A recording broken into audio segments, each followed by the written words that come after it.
Hi everyone, welcome to channel. నేను మీ అంకే సరిత. ఈరోజు మనతో పాటు ద ట్రూత్ వివేక్ అమృత్ వ్యవస్థాపకులు, అలాగే స్పిరిచువల్ మోటివేషనల్ స్పీచర్ వివేకానందర్ గారు మనతో పాటు ఉన్నారు. ఆయనతో మాట్లాడతాం.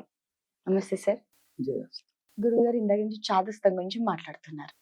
సో ఆ ఓచర్ మీద చాలా పెద్ద స్టేట్మెంట్. అది చిన్న మాట కాదు. పేపర్ చిన్నగా కనిపిస్తుంది కదా, మాట చిన్నది కాదు. నన్ను వృత్తి తీయండి అంటే చాలా అసలు అంటే దాన్ని బట్టే, బికాస్ నేను కూడా చదువుతాను, నమ్మను కాబట్టి ఐ నో మీరు ఎంతగా మారుస్తారో, మీ మాటలు ఎంత బాగా మార్చగలుగుతాయో కాబట్టి ఆ స్టేట్మెంట్ ఇచ్చుంటారు. యాక్చువల్గా మీరు ఎలా బోధిస్తారు అంటే ఆ 2 days లోనే ఎన్నో సంవత్సరాల నుంచి ఉన్న ఒక మనిషి చాదస్తాం ఒక 2 days లో మీరు ఎలా పోగొడతారు, ఎలా టీచ్ చేస్తారు? సో చక్కటి విలువైన ప్రశ్న అడిగారు. ఎందుకంటే అనేక మంది గురువుల పేరుతో చలామణి అవుతూ అనేక చేదస్తాను. ఈ గురువు ఒక చేదస్తాన్ని ఉపదేశించారంటే దానికన్నా మించిన చేదస్తం మరొక ఆయన. అంటే నిజంగా వాళ్ళని గురువులు అని అనకూడదు, కానీ ఇంక మనకి అర్థం అవటం కోసం చెప్తుంది. గురువులు ముసుగులో కొంతమంది ఉదర పోషణకై ప్రయత్నాలు కొనసాగిస్తున్నారు.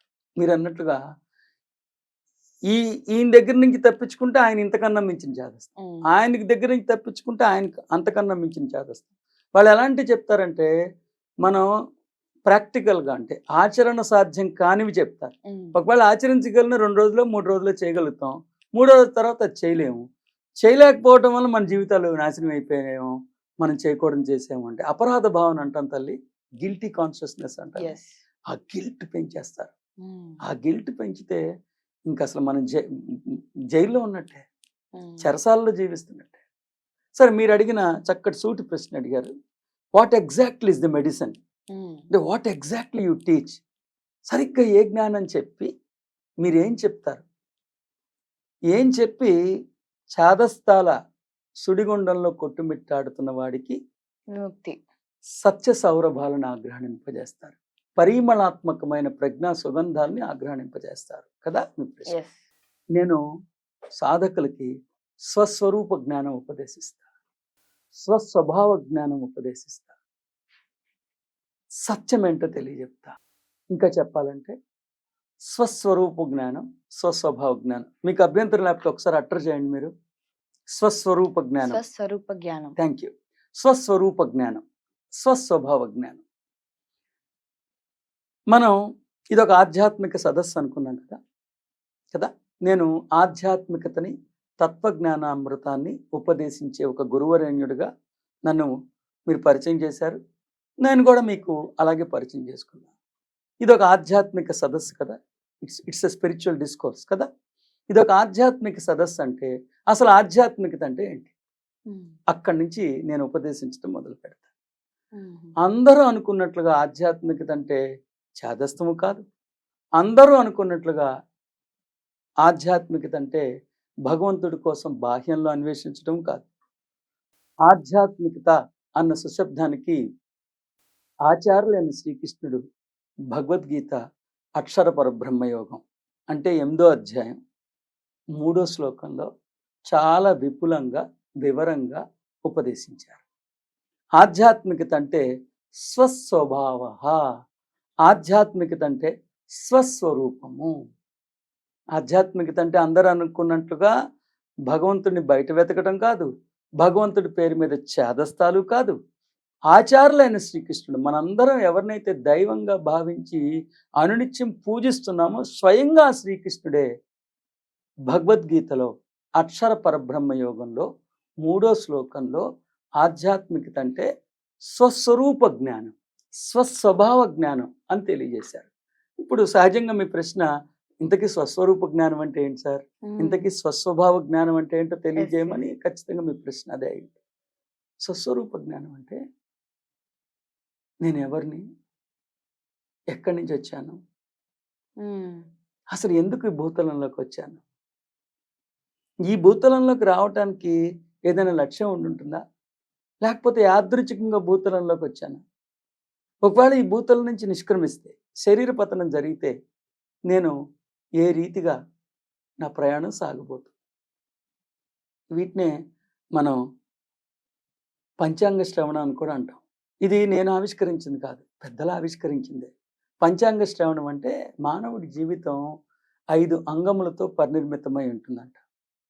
ఆ 5 ప్రశ్నలతో పరినిర్మితమై ఉంటుందంట. ఆ 5 ప్రశ్నలకి సరైన రీతిలో సత్యం అర్థమైతే, సమాధానం దొరికితే చక్కగా మానవుడు మాధవుడిగా మారిపోతాడంట. ఆ ప్రశ్నలు ఏంటో తెలుసా? నేనెవరు? నేను ఎక్కడి నుంచి వచ్చాను? ఎందుకు వచ్చాను? నా లక్ష్యం నెరవేర్చుకోవటంలో అవరోధం ఏంటి? ఆ అవరోధాన్ని అధిగమించడానికి ఉపాయం ఏంటి? సరిగ్గా అదే స్వస్వరూప జ్ఞానం, స్వస్వభావ జ్ఞానం.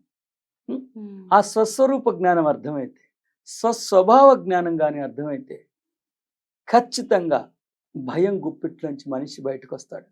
నన్ను నమ్మద్దు మీరు, గీతాశాస్త్రాన్ని నమ్మండి.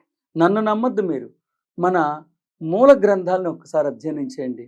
ఎలాగో మీరు అడిగారు కాబట్టి ఇవాళ మీ ప్రశ్నకి నా సూటి సమాధానం, ఒకవేళ మీకు ఆత్మజ్ఞానం అర్థమైతే, ఆత్మజ్ఞానం అర్థం అవ్వాల్సిన రీతిలో అర్థమైతే, మీరు ఈ దేహాలు కాదు ఆత్మ చైతన్యాలే అన్న సుజ్ఞానం మీకు సరైన రీతిలో అర్థమైతే ఖచ్చితంగా నాకు ఇవ్వబడిన 2 రోజుల్లో మీలోంచి భయాన్ని తొలగించి, మీలో భక్తి భావాలని పరిణమింపజేసి, మిమ్మల్ని ద్వైతం నుండి అద్వైతం వైపు అడుగులు వేయించి తీరుతాను. మీకు ఆత్మజ్ఞానం ఏమిటో కూడా మీ ద్వారా సదస్సులకి, సాధకులకి సవివరంగా తెలియజేసే ప్రయత్నం చేస్తున్నాను. ఆత్మజ్ఞానం అర్థం అవ్వాలంటే మొట్టమొదటిగా గీతాశాస్త్రంలోని 2వ అధ్యాయం 12వ శ్లోకం, సాంఖ్యశాస్త్రం 12వ శ్లోకం. సాంఖ్యశాస్త్రం 12వ శ్లోకాన్ని కానీ మీరు ఒకసారి అధ్యయనం చేస్తే, ఆచార్యులైన శ్రీకృష్ణుడు ఆ శ్లోకంలో ఏం చెప్పారంటే, నీవు కానీ నేను కానీ ఈ రాజులు కానీ ఉండని కాలమే లేదు, ఇక ముందు కూడా మనం ఉండమన్న మాటయే లేదు. సరిత గారు అడిగిన సరైన ప్రశ్నకి సరైన సమాధానం. చాదస్తాల వైపు నుంచి సత్యంలోకి మీరు ఎలా ఇంతమందిని మార్చగలిగారు? నా సమాధానం, నేను మార్చక్కల్లా. గీతాశాస్త్రం, భగవద్గీత అర్థం అవ్వాల్సిన రీతిలో అర్థం చేసుకోండి. మొట్టమొదటిగా సాంఖ్యశాస్త్రంలోని 12వ శ్లోకాన్ని అధ్యయనం చేయండి. ఆచార్యులైన శ్రీకృష్ణుడు అర్జునుడి ద్వారా యావత్ మానవ సంతతిని ఉద్దేశించి ఒకే ఒక్క అంశాన్ని ఉపదేశించారు.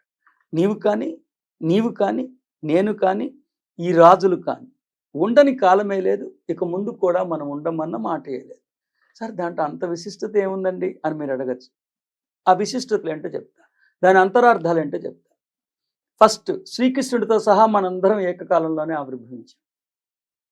శ్రీకృష్ణుడితో సహా మనందరం ఏకకాలంలోనే ఆవిర్భవించాం. తర్వాత, ఈ దేహం ఉన్నా లేకపోయినా, దేహానికి ఆశ్రయిస్తున్న ఈ భూతలం ఉన్నా లేకపోయినా, ఈ సృష్టి ఉన్నా లేకపోయినా నిరంతరాయమానంగా మనం జీవిస్తూనే ఉంటాం. అంటే మనందరం దివ్యమైన వాళ్ళమే, మనందరం శాశ్వతమైన వాళ్ళమే, మనందరం ఘనమైన వాళ్ళమే. ఒకసారి ఆలోచించదండి, ఒక్కసారి ఆలోచించి భయం పోదు మనకి. శ్రీకృష్ణుడితో సహా మనందరం ఏకకాలంలోనే ఆవిర్భవించామని. మీరు ఈ విషయం కూడా వినే ఉంటారు, మనం మొదటిగా 84 లక్షల జీవరాశులుగా మనం ఉన్నామని. 84 లక్షల జీవరాశులు పుణ్యం చేస్తే ఆఖరికి మానవుడిగా వచ్చామని. ఈ జన్మలో మళ్ళీ తినకూడదు తింటే, చూడకూడదు చూస్తే మళ్ళీ మనం జంతువులుగా మారిపోతాం. విన్నారా? చూడండి, ఒకసారి సరళంగా చెప్పడానికి ప్రయత్నిస్తానమ్మా. మీ ప్రశ్నలో, మీరు అడిగే తీరులో నాకు నిజాయితీ కనిపిస్తాం, మీ కమిట్మెంట్ కూడా నాకు కనిపిస్తాం.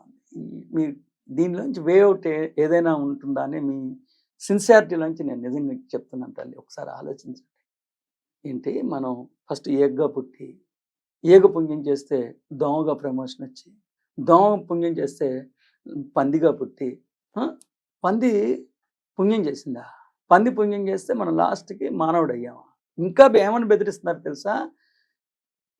కింది జన్మలో మీ మిస్సెస్ పందిగానే ఉంది, నువ్వు పుణ్యం చేయటం వల్ల నువ్వు ప్రమోషన్ వచ్చి మానవుడిగా మారావు, అందుకే ఆ పంది నీ వంక అదో రకంగా చూస్తుందని చెప్తున్నారు.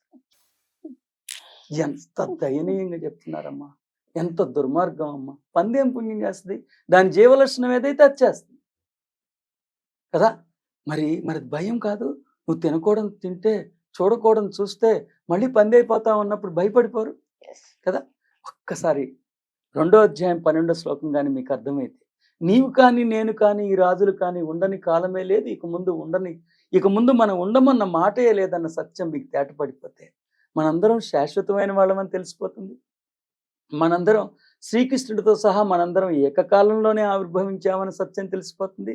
మూడోది, మనం పందుల్లోంచి కుక్కల్లోంచి సృష్టిలోంచి మనం రాలేదు, మనం స్వయంభూగా వచ్చాం. సృష్టి సైతం మన నుంచి వచ్చాయి. ఈ జీవరాశులన్నీ మనం సృష్టిస్తే వచ్చాయి కానీ వాటిలోంచి మనం రాలా. వీళ్ళ అబద్ధాలకి ఇంకో పరాకాష్ట ఏంటంటే డార్విన్ సిద్ధాంతాన్ని ప్రతిపాదిస్తున్నారు. ఏంటి, ఈ జీవరాశుల యొక్క క్రమాన్ని చెప్పారు కదా ఆయన, జీవరాశుల యొక్క క్రమాన్ని చెప్పారు. The evolution of the species ఆయన చెప్పింది. అంటే ఏంటి, భూతలం మీదకి ఫస్ట్ ఏం వచ్చింది, తర్వాత ఏం వచ్చింది, ఆ తర్వాత ఏం వచ్చింది, ఆ తర్వాత ఏం వచ్చింది, అదే ఆయన చెప్పింది. అంతేగాని ఏగే పుణ్యం చేసి ప్రమోషన్ వచ్చి పందే అయిందని, పందే ప్రమోషన్ ఇచ్చి కోత అయిందని అట్లా చెప్పాల. కాబట్టి మీ ద్వారా మొట్టమొదటి సత్యాన్ని సాధకులకు చెప్తున్నా. ఒక్కసారి ప్రతి మానవుడు, మరి ముఖ్యంగా సనాతన సాంప్రదాయంలో కొనసాగుతున్న వారందరూ నాడీగతంగా రక్తగతంగా మనలో సనాతన సాంప్రదాయం ప్రవహిస్తుంటే ఈ గీతా శాస్త్రాన్ని అధ్యయనం చేయండి. సాంఖ్య శాస్త్రాన్ని తీసుకోండి, 2వ అధ్యాయం 12వ శ్లోకాన్ని తీసుకోండి. ఆచార్యులైన శ్రీకృష్ణుడు అర్జునుడి ద్వారా యావత్ మానవ సంతతికి ఉపదేశించిన ఆ గీతా శాస్త్రాన్ని భక్తితో శ్రద్ధతో నమస్కరించుకుని ఒక్కసారి దాని అంతరార్థాన్ని తెలుసుకోండి. 3 అంశాలు మీకు తేటపడిపోతాయి. ఆచార్యులైన శ్రీకృష్ణుడితో సహా మనందరం ఏకకాలంలోనే ఆవిర్భవించాం, పాయింట్ నెంబర్ 1. పాయింట్ నెంబర్ 2, మనందరం స్వయంభూగా వచ్చాం. అంటే సృష్టిలోంచి మనం రాలేదు, మన నుంచి సృష్టి వచ్చింది కదా. మూడోది, ఈ దేహం ఉన్నా లేకపోయినా నిత్యం నిరంతరాయమానంగానే మనం జీవిస్తూ ఉంటాం. ఒక్క పాయింట్ చెప్పి కంక్లూడ్ చేస్తాం. ఎప్పుడూ శాశ్వతంగా ఉండే నేను ఒక ఆయన ఉన్నారు. ఇప్పుడు ఉదాహరణకి నేను ఒక 60 సంవత్సరాలు అయింది ఈ దేహంలోకి వచ్చి, ఓకే, ఇంకొక 5 ఏళ్ళు 6 ఏళ్ళు ఉండి ఈ దేహాన్ని ఇచ్చి. ఈ వివేక్ అనే అతను, ప్రస్తుతం నా పేరు వివేకానంద్. సో ఈ వివేకానంద్ అనే అతను ఒక 65 సంవత్సరాలు ఉంటాడు, ఒక 60 సంవత్సరాల నుంచి ఉన్నాడు. కానీ నాలోనే ఇంకొక నేనుంది. ఏది, సృష్టి కన్నా ముందు నుంచి అస్తిత్వంలో సృష్టి ముగిసిపోయిన అస్తిత్వంలో కొనసాగగలిగే ఒక శాశ్వతమైన నేనున్నారు, ఒక అశాశ్వతమైన నేనున్నారు. నాలో ఎంతమంది ఉన్నారు? ద్విపాత్రాభినయాన్ని పోషిస్తున్నా, డ్యూయల్ రోల్ని ప్లే చేస్తున్నా. ఒకటి శాశ్వతమైన నేను, రెండోది అశాశ్వతమైన నేను. ఈ అశాశ్వతమైన నేను పేరు మానవుడు పాత్ర, ఈ మానవుడి పాత్ర పేరు వివేకానంద.